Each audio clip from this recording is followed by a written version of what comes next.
For us as a company, we make sustainable solutions both for cost efficiency and also for the environment, of course, and for the work environment here. One great example of that is our cutting fluid that has reduced our maintenance costs.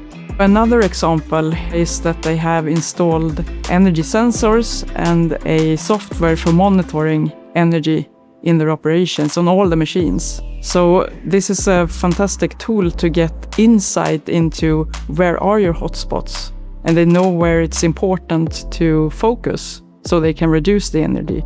And that's where we use VeriCat Optimizer. We're able to get around 20-25% on the cycle time reduction. That means the tool will last longer.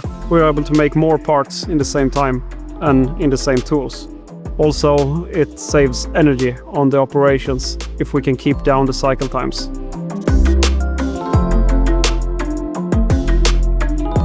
It's very inspiring to see what they are doing at Wallåkra and how they think about sustainability. For them, it's very related to business. They're not doing sustainability initiatives just because they have to. So Wallåkra is a small company, but they still see a lot of benefits of working with sustainability. And what we've seen at Wallåkra, that's a perfect example on how we would like to, at Sandvik, would like to help our customers. We want to make them more efficient and productive, but we also want them to become more sustainable.